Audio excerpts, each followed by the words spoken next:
जी अस्सलाम वालेकुम बच्चों। आप जैसा कि जानते हैं तमाम बच्चे कि कल हमने जो है वो वेलोसिटी ऑफ सप्लाई का टॉपिक कवर कर लिया था।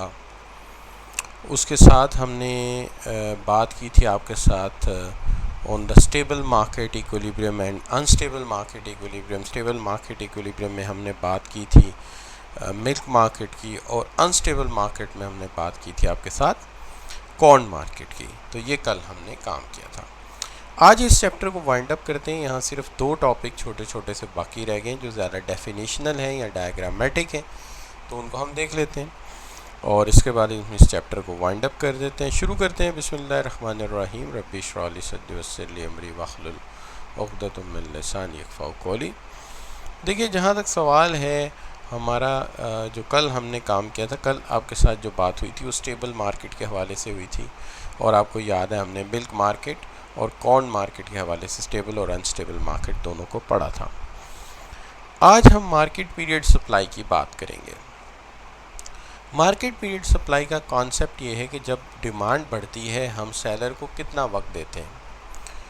अमूमी तौर पे अगर देखा जाए कि हम उसको कोई टाइम ना दें और कहें कि इस वक्त जो तुम्हारे पास मटेरियल है फ़ौरन चाहिए, तो वो तो एक बारगी में थोड़ा सा मटेरियल होगा, बिक जाएगा और वो मज़ीद हमें मटेरियल नहीं दे सकेगा। तो ऐसी सूरत में डायग्राम कैसी बनेगी? तो हम इसको नाम देते हैं वेरी शॉर्ट रन, या हम इसको मार्केट पीरियड सप्लाई कहते हैं, या हम इसको मोमेंट्री पीरियड सप्लाई कहते हैं।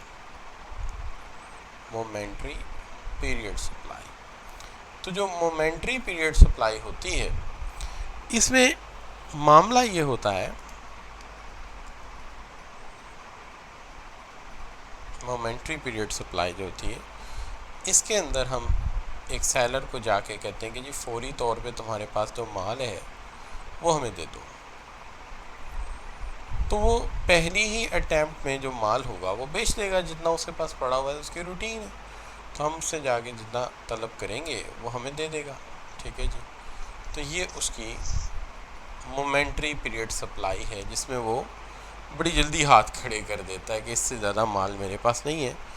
तो जब आपकी डिमांड में इजाफ़ा होगा,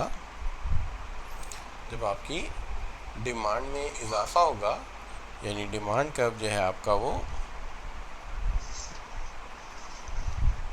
D1 से D2 होगा। जिसका माइक खुला प्लीज़ बंद कर दो। D1 से D2 होगा। ठीक है जी। तो प्राइस में इजाफा हो जाएगा,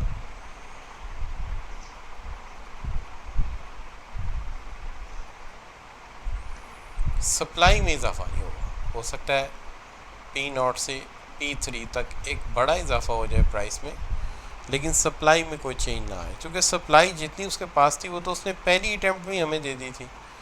अब मज़ीद उसके पास कोई सप्लाई अवेलेबल है ही नहीं, और जब सप्लाई नहीं है तो ज़ाहिरी बात है वो हमें क्या ऑफ़र कर सकता है, फिर तो हमें कुछ भी ऑफ़र नहीं कर सकता।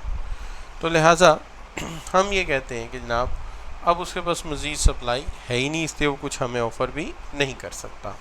तो इसको कहते हैं मोमेंट्री पीरियड सप्लाई। इसमें क्या हुआ है ज़रा ख़ुलासा लिख लेते हैं। एक्चुअली इसमें डिमांड में इजाफा हुआ है। ठीक है, ज़ुबैर अब्बास बेटे आपका माइक खुला है।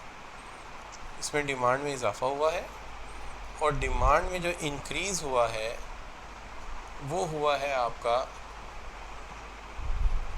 D1 से D2। ठीक है जी। और उसके नतीजे में चूँकि आपका नेचर ऑफ सप्लाई जो था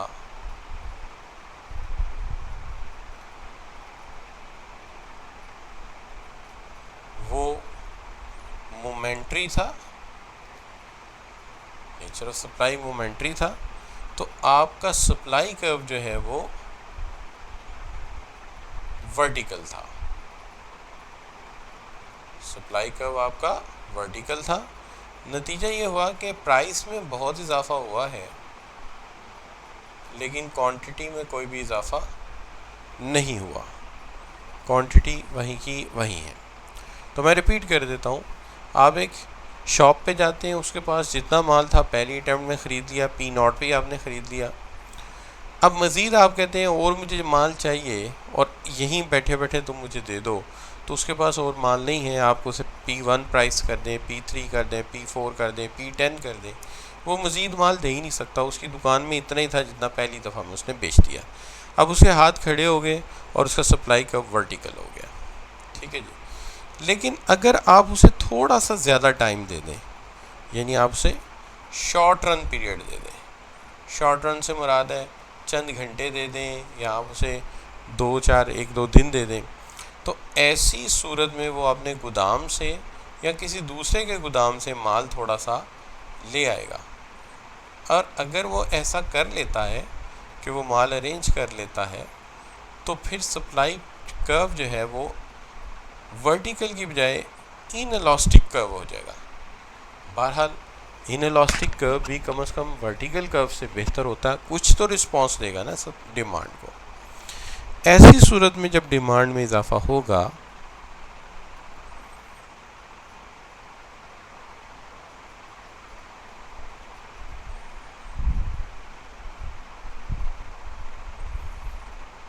D1 से D2, तो ऐसी सूरत में प्राइस बहुत ज़्यादा बढ़ेगी, लेकिन क्वांटिटी में भी कुछ ना कुछ इजाफा ज़रूर होगा। प्राइस हो सकता है P0 से P2 तक चली जाए, यानी प्राइस में इजाफा हो, लेकिन क्वांटिटी में भी इजाफा होगा। तो देखते हैं पहले वाले में और इसमें फ़र्क क्या है। फ़र्क ये है कि पहले वाले में डिमांड कर्व जो था वर्टिकल था। अब जब डिमांड बढ़ी है D1 से D2, तो अब मसला है शॉर्ट रन का। शॉर्ट रन की वजह से अब सप्लाई कर्व जो है आपका वो इनइलास्टिक है।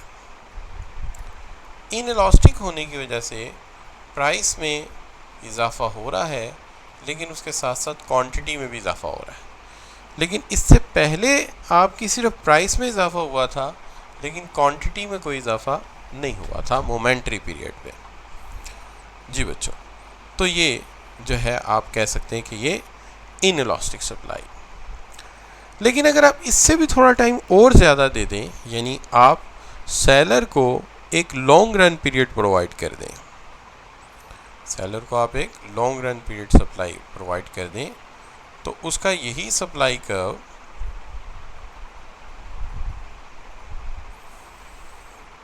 लॉन्ग रन में उसका सप्लाई कर्व जो है वो इलास्टिक हो जाएगा। ऐसी सूरत में जब डिमांड में इजाफा होगा,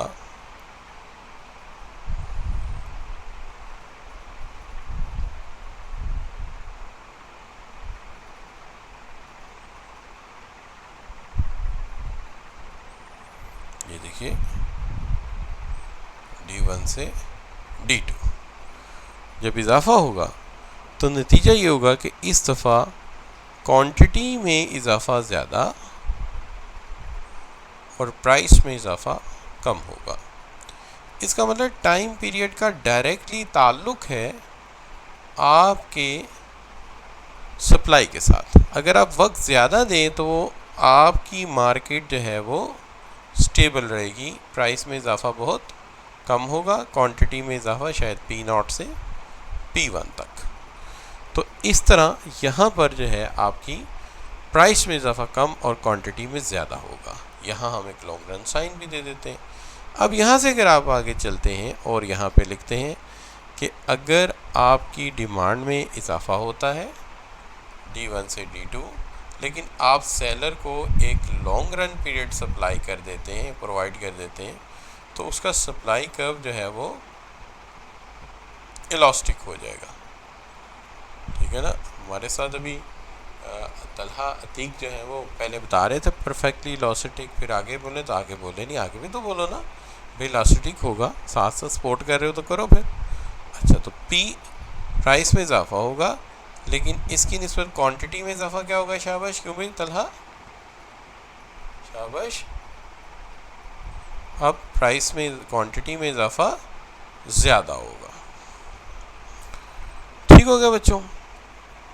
तो ये हो गया आपका, दोनों चीज़ें कंप्लीट हो गई। मैं अपनी आवाज़ इधर से भी चेक कर लूँ। इधर तो आवाज़ सही आ रही है यार, इधर आवाज़ ठीक जा रही है। मैंने अपनी जो डिवाइस लगाई हुई है। चलो एनीवे, तो कोई नहीं, रिकॉर्डिंग आपको आ जाएगी इंशाल्लाह। और आपका नेट थोड़ी देर के लिए डाउन होता है, ज़्यादा नहीं, हमें चंद सेकंड होता है बस, बाद 1-2 मिनट होके फिर सही हो जाता है। अच्छा एनीवे, तो अब हम जो है बात शुरू करते हैं अपनी कि अगर यही तीनों चीज़ें एक ही डायग्राम पे बनानी हो तो तीनों एक डायग्राम पे भी बन सकती हैं, ऐसा कोई बड़ा मसला नहीं है। ये देखिए एक ही डायग्राम पे तीनों बनी हुई हैं। ये मोमेंट्री पीरियड है, ये शॉर्ट रन पीरियड है और ये आपका लॉन्ग रन पीरियड है। तो तीनों एक ही बनी हुई है, ये भी हम बना सकते हैं, कोई ऐसा मसला नहीं। यहाँ बना देते हैं।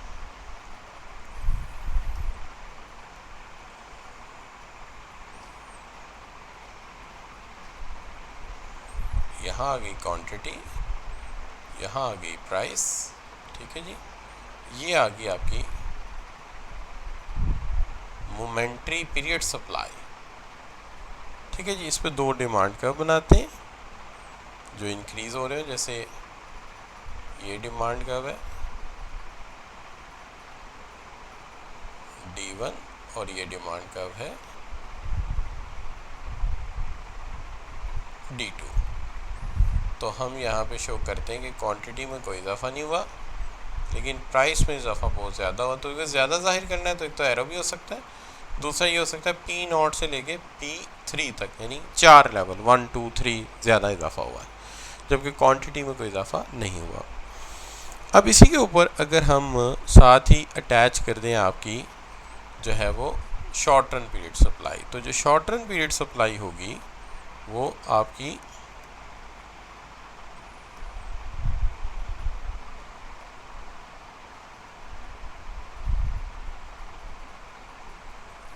ये आ गई short run period supply.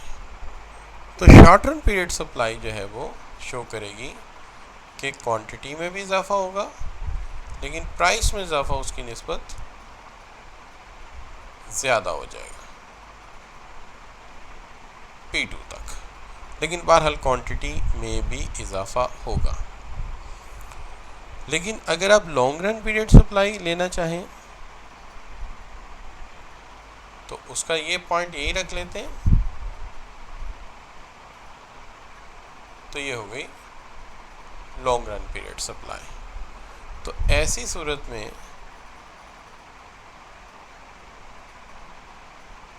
Quantity में इजाफा और ज़्यादा होगा, लेकिन प्राइस में इजाफा पहले की निस्बत कम होगा, P1। ठीक हो गया बच्चों? तो जब वर्टिकल है तो P0 से P3, जब शॉर्ट रन है तो क्वांटिटी भी बड़ी है लेकिन P0 से P2, और जब सप्लाई कर्व आपका लॉन्ग रन का है क्वांटिटी ज़्यादा बड़ी है लेकिन प्राइस में इजाफा P0 से P1 तक। जी बच्चों, और इसकी एक्सप्लेनेशन आप यही वाली लिखेंगे, ये इसकी एक्सप्लेनेशन है।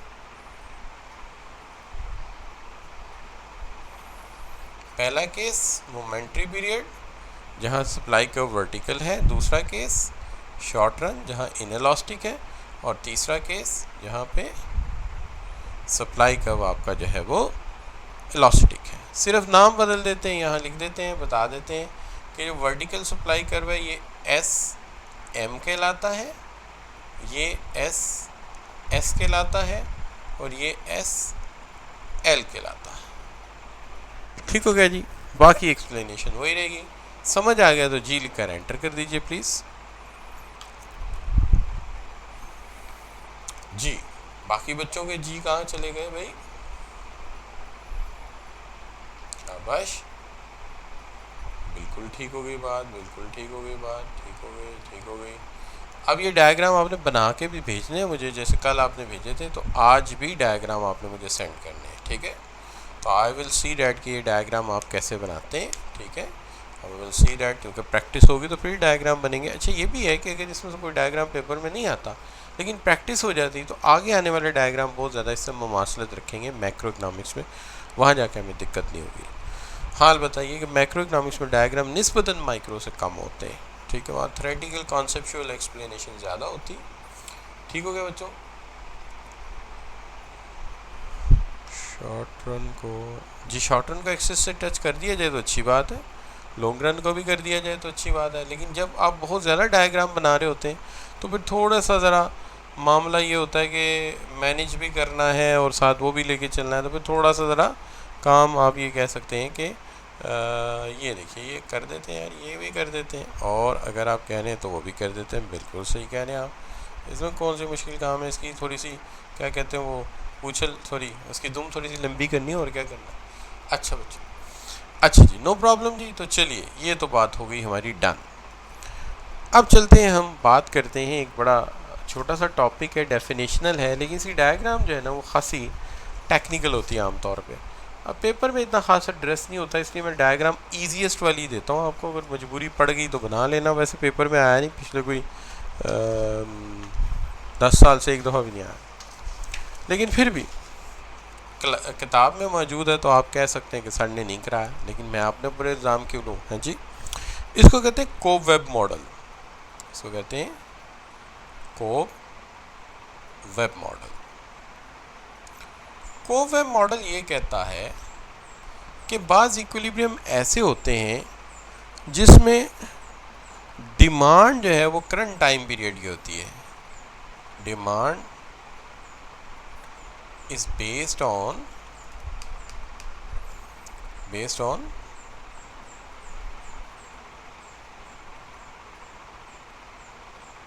Current price. डिमांड बेस करती है करंट प्राइस पे, while supply based on previous price। supply based on previous price। ऐसा क्यों है, प्रीवियस प्राइस पे क्यों बेस कर रही है भाई? अगर आप किसानों की मार्केट में जाएंगे तो किसान सप्लाई जो पैदा करेंगे उन्हें आज की प्राइस का नहीं पता, उन्हें तो पिछली दफ़ा जब मार्केट में आए थे तब की प्राइस का ही पता है ना। तो किसानों की जो मार्केट है, corn market, rice market, wheat market, they always produce according to the previous period price. So supply is based on previous period price.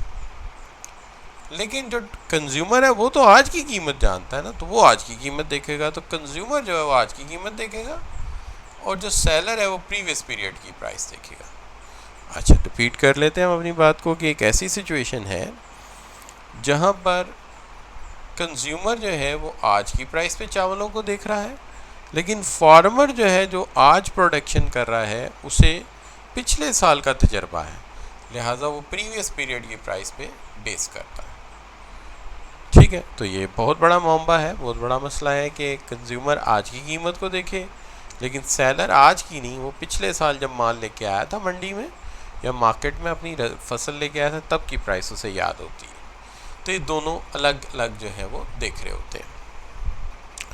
ऐसी सूरत में फिर क्या होता है? ऐसी सूरत में वजह ये होती है कि in this situations, in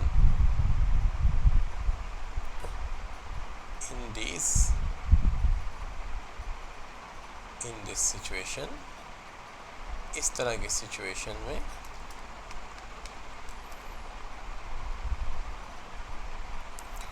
we observe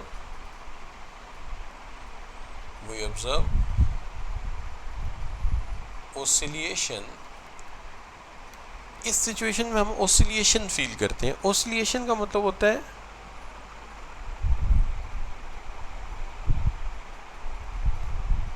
movement in regular rhythm.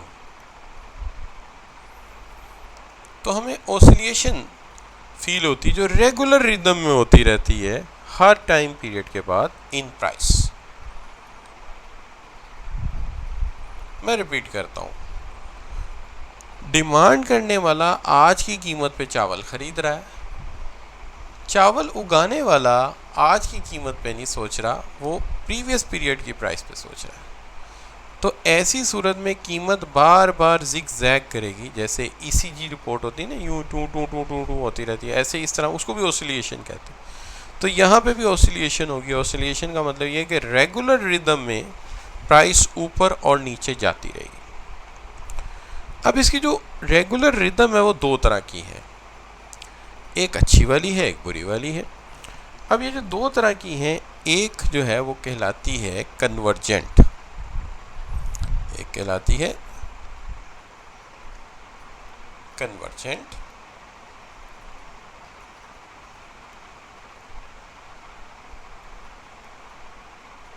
Oscillation.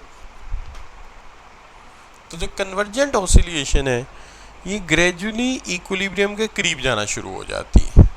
हम इसको कैसे बनाएंगे? अगर आप किताब वाला डायग्राम बनाना चाहेंगे तो कोई एक आध बार आप बना भी लें, एक तो डायग्राम बना ही नहीं हुआ किताब में से आई कैप की। अगर आप कोशिश भी कर लेंगे तो एक आध बार शायद आपको सही बना ले, लेकिन जब पेपर का प्रेशर आएगा वहाँ फिर जाके आप गलत बनाएंगे। तो उससे अच्छा कि मैं आपको एक आसान डायग्राम दे देता हूँ, आप वही बनाइएगा। आपने सिंपल डिमांड कर्व लेना जैसे आप लेते हैं, सिंपल सप्लाई कर्व लेना जैसे आप लेते हैं, एक इक्विलिब्रियम रखना, ठीक है। सिंपल डिमांड सप्लाई का डायग्राम बनाएं, कुछ भी ना करें आप। इसके पैरेलल एक डायग्राम बनाएं, तो पैरेलल एक्सिस के ऊपर, चूँकि इस तरफ वर्टिकल एक्सिस पे प्राइस है तो यहाँ पे भी प्राइस लेने, और यहाँ से इसका जो है ये क्वांटिटी वाला एक्सिस की बजाय आप टाइम एक्सिस ले लीजिए, क्वांटिटी की बजाय टाइम एक्सिस ले लीजिए, जैसे टाइम सीरीज चार्ट में होता है, आपने बनाया हुआ स्टैटिस्टिक्स में। और यहाँ से आप इस लाइन को इधर ले जाएं। इस प्राइस को आप P1 कह दें, कोई और नाम रखना चाहते हैं वो रख दें, लेकिन आप जिग जैग को इस तरह शो करें कि शुरू हुआ था बहुत तेज़ी से, लेकिन ग्रेजुअली ये कम होता गया और ये प्राइस के करीब होता चला जा रहा है। तो इस किस्म की ऑसिलेशन को हम कहते हैं कि ये कन्वर्जेंट ऑसिलेशन है, कि हर टाइम पीरियड के बाद, यानी T1, T2, हर अगले टाइम पीरियड के बाद ऑसिलेशन तो हो रही है, लेकिन वो इक्विलिब्रियम के करीब जाती चली जा रही है, ठीक है जी। ऑसिलेशन की वजह बताई थी कि कंज्यूमर आज की कीमत देख रहा है और सेलर प्रीवियस की। ऐसी सूरत में प्राइस में मोमेंटल चेंज आते हैं। ये मोमेंटल चेंज दो तरह के होते हैं, एक कन्वर्जेंट जिसके अंदर बात शुरू तो हाई लेवल के झटकों से होती है, लेकिन आहिस्ता आहिस्ता आहिस्ता आहिस्ता ये हिचकोले छोटे होते जाते हैं और प्राइस इक्विलिब्रियम प्राइस के करीब होते चले जाते हैं, तो इसको हम कहते हैं कन्वर्जेंट ऑसिलेशन। लेकिन दूसरी होती है जिसको हम कहते हैं डाइवर्जेंट। लेकिन कन्वर्जेंट समझ आई है कि जिग जैग तो हो रहा है, लेकिन जैसे जैसे टाइम गुजरता जा रहा है जिग जैग या ऑसिलेशन या झटके प्राइस को इक्विलिब्रियम प्राइस के करीब लेके जा रहे हैं, इक्विलिब्रियम पॉइंट के करीब लेके जा रहे हैं। क्लियर बच्चों, बात समझ आ रही है? और समझ आ रही है तो जी लिख के एंटर कर दो यार, क्या कहते हो? ये जी लिखना ही भूल गए। अच्छा चलो दूसरी तरफ चलते हैं, डाइवर्जेंट ऑसिलेशन की बात करते हैं। डाइवर्जेंट की सूरत में डायग्राम तो सेम बनेगा, ठीक है। डाइवर्जेंट की सूरत में डायग्राम तो सेम बनेगा, सिर्फ एक फर्क पड़ेगा। आपने बिल्कुल इजी लेना है, आपने कुछ भी नहीं करना, आपने वही डायग्राम बनाना है। कौन सा?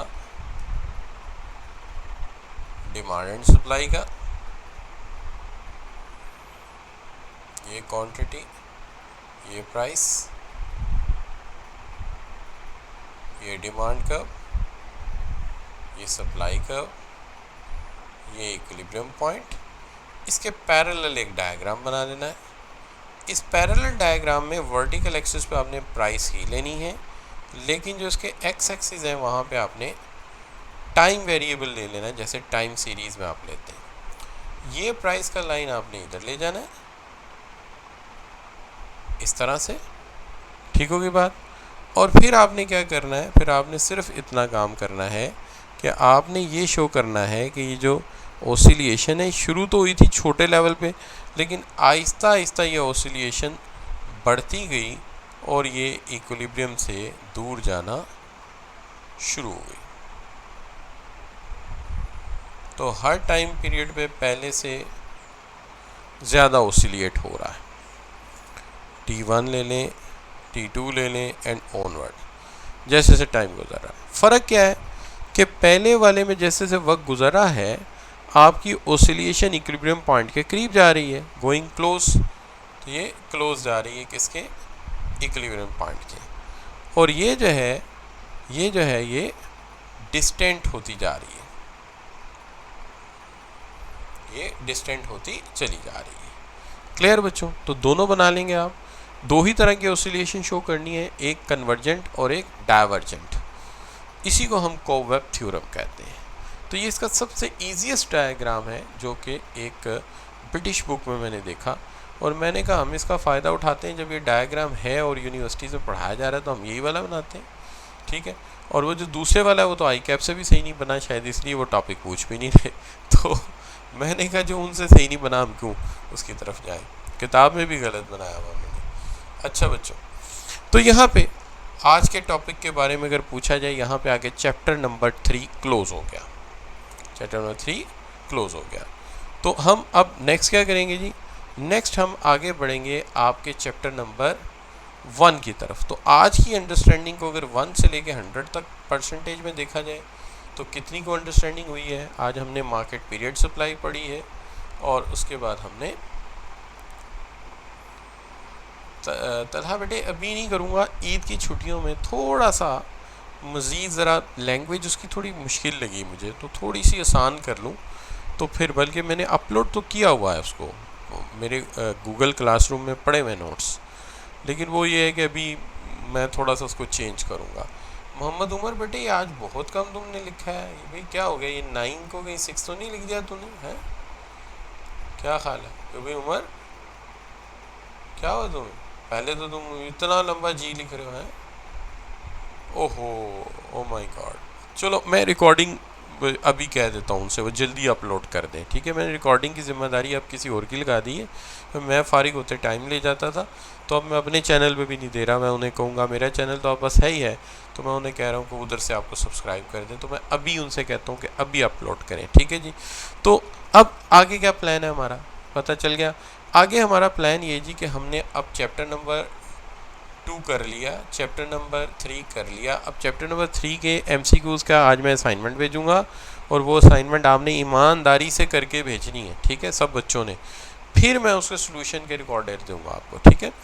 उसके बाद अब हमने चले जाना है चैप्टर 1 पे, इसलिए कि पहले मार्केट इक्विलिब्रियम की मदद से अब हमने मार्केट मैकेनिज़्म और जो है अब मार्केट इकोनॉमी पढ़ानी थी, इस वजह से हम पहले इधर आ गए थे। अब हम मार्केट इकोनॉमी, मिक्स्ड इकोनॉमी, इसकी मदद से पढ़ेंगे तो हमें ज़्यादा समझ आएगी। अब चलेंगे चैप्टर 1 की तरफ। हमारा टारगेट ये है कि इन 3 चैप्टर्स को हमने करना चाहिए, हमें तकरीबन 1.25 महीने में 5 वीक के अंदर हो जाने चाहिए, क्योंकि आसान से टॉपिक भी हैं, लेकिन डायग्राम प्रैक्टिस बहुत ज़्यादा थी, तो 5 वीक में ये हो जाए। फिर इसके बाद हम जो है तकरीबन 8 से 9 वीक लगाएंगे मैक्रो इकनॉमिक्स और फाइनेंस पे। तो ये 8, 5 और 9 वीक मिला लें तो ये आपके बन जाएंगे 3.5 माह, ठीक है। 10 वीक हो जाएंगे ना, मसलन 9 वीक वो हो जाएंगे, फिर 5 वीक्स ये हो जाएंगे, तो तकरीबन आपके ये चले जाएंगे कोई तकरीबन आप कह लीजिए 14 वीक्स के ऊपर। तो 14 वीक्स का मतलब कितना बन जाएगा आपका 3.5 माह, है ना। अच्छा, उसके बाद फिर हमारे पास 2 वीक होंगे, वो 2 वीक में हमने सिर्फ 2 चैप्टर करने होंगे, एक चैप्टर 4 और एक चैप्टर 5। वो हम कर लेंगे संडेज़ वगैरह ऑन करके, क्रेडिट आवर बढ़ा लेंगे और उनको भी कंप्लीट करेंगे। ठीक हो गया बच्चों? तो ठीक है, इंशाल्लाह मुलाकात होती है आप लोगों से कल। तो कल से चैप्टर नंबर 1 शुरू हो जाएगा, और कल से दोबारा पढ़ेंगे डेफिनेशन ऑफ इकनॉमिक्स। आल्दो के एक दफ़ा पढ़ चुके हैं, लेकिन कल एक्सपर्ट्स के नाम से पढ़ेंगे इंशाल्लाह। सो सी यू इंशाल्लाह tomorrow. Thank you very much for your nice feedback and for your participation. अल्लाह हाफिज़।